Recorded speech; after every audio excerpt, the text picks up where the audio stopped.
दोस्तों, आज की इस वीडियो में हम लोग सीखेंगे कि बैंक लोन का ब्याज और ईएमआई कैसे निकालें। देखिए, अगर बैंक से 2 लाख रुपए लिए हैं 12% वार्षिक दर से 4 साल के लिए, तो हमको ब्याज और ईएमआई कितना देना पड़ेगा। अगर आप साधारण ब्याज के फॉर्मूला से बनाते हैं तो यह बिल्कुल ही गलत है। तो देखिए, गलत कैसे है। देखिए, मूलधन क्या हो जाएगा, तो मूलधन 2 लाख रुपए हो जाएगा।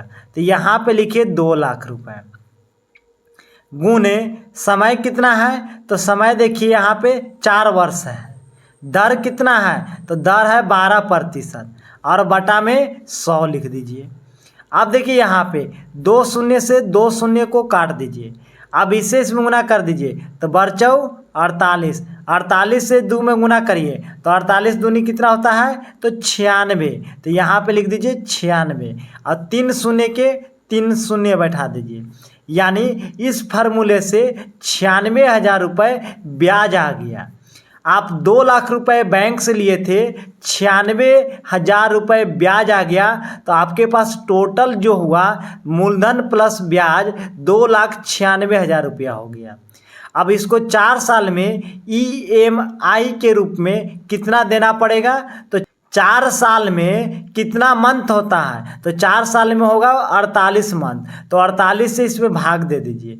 जब इससे इसमें भाग दीजिएगा तो आएगा 6,166.66 रुपये। यानी ईएमआई के रूप में 6,166 रुपये देना होगा।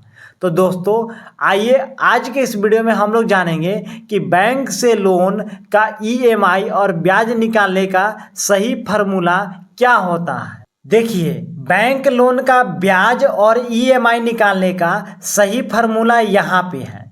देखिए, P गुने R, तो P का मान कितना है, तो 2 लाख रुपए है। तो P का मान यहाँ पे 2 लाख लिख दीजिए। गुने R का मान कितना है, तो R के मान है 12% है। तो देखिए, यहाँ पे वार्षिक में है तो इसको मंथ में बदलेंगे। तो देखिए 12% के मतलब बटा में 100। अब मंथ में बदलने के लिए 12 से गुना कर दीजिए और इसे इसमें गुना करिएगा तो 12 और इसे इसमें गुना करिएगा तो 1200 हो जाएगा। अब यहाँ पे देखिए, इसे इसमें भाग दीजिएगा तो 0.01 आएगा। यानी R के मान कितना हो गया, तो यहाँ पे देखिए P गुने R, तो 2 लाख गुने 0.01 कोष्टक 1 प्लस R का मान कितना है, तो 0.01। अब देखिए पावर में n का मान कितना है, यानी 4 साल है, यानी 4 वर्ष है। तो वर्ष को अगर माह में बदलते हैं तो यह हो जाएगा 48। और यहाँ पे देखिए बट्टा 1 प्लस R, तो यहाँ पे देखिए 1 प्लस R का मान कितना है, तो 0.01 है। अब यहाँ पे देखिए पावर में n, यानी समय कितना है, तो 48 है और माइनस 1 के 1 लिख दीजिए। अब यहाँ पे देखिए इससे इसमें गुना करना है। देखिए यहाँ पे इससे इसमें जब गुना करिएगा तो आएगा यहाँ पे 2000। यहाँ पे देखिए गुने 1 प्लस 0.01, तो यहाँ पे देखिए 1 में 0 जोड़िएगा तो 1 हो जाएगा, 0.01 के 01 लिख दीजिए।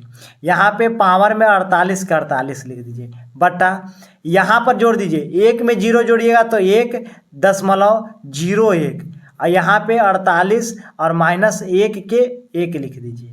अब यहाँ पे देखिए 1.01 के पावर 48 बार है। यानी यहाँ पे देखिए 1.01 गुने 1.01, यह गुना 48 बार करना है। तो यहाँ पे देखिए मोबाइल के मदद से यह गुना को कर लीजिएगा। अब यहाँ पे देखिए इसको जब पावर 48 करिएगा तो इसका आंसर आएगा 1.612 आएगा। अब यहाँ पे देखिए 2000 के 2000 लिख दीजिए, गुने इसका जब 48 करिएगा तो 1.612 आएगा। अब देखिए इसका अगर हम पावर 48 करती हैं तो इसका भी सेम आएगा 1.612 और माइनस 1 के 1 लिख दीजिए। यहाँ पे देखिए 2000 के 2000 लिख दीजिए, गुने 1.612 और यहाँ पे देखिए यह संख्या को घटा दीजिए, तो 1 से 1 को घटाइएगा तो यहाँ पे 0 हो जाएगा, 0.612 आएगा। अब देखिए 3 अंक के बाद दशमलव है, यहाँ पर भी 3 अंक के बाद दशमलव है, तो दशमलव से दशमलव को काट दीजिए। अब देखिए यह संख्या को इसमें गुना कर दीजिए, तो यह संख्या से इसमें गुना करिएगा तो आएगा 32 24 000 अब बटा 612 हो जाएगा। अब यहाँ पे देखिए इस संख्या से इसमें भाग करिएगा तो आएगा 5267 रुपीज़, यानी हर महीना EMI के रूप में 5267 रुपये देना होगा। अब यहाँ पे देखिए ब्याज कितना लगेगा, तो देखिए कितना साल तक देना है, 4 साल तक, तो 4 साल में कितना मंथ होता है, 48, तो 48 से इसमें गुना करिए, तो इससे इसमें गुना करिएगा तो 2,52,816 आएगा। यानी आप बैंक से 2 लाख रुपए लिए थे, ब्याज के रूप में आपको कितना देना पड़ रहा है, तो 52,816 रुपये ब्याज के रूप में देना पड़ रहा है 4 साल में। तो दोस्तों उम्मीद है कि बैंक लोन का ब्याज और EMI निकालने के लिए सीख गए होंगे।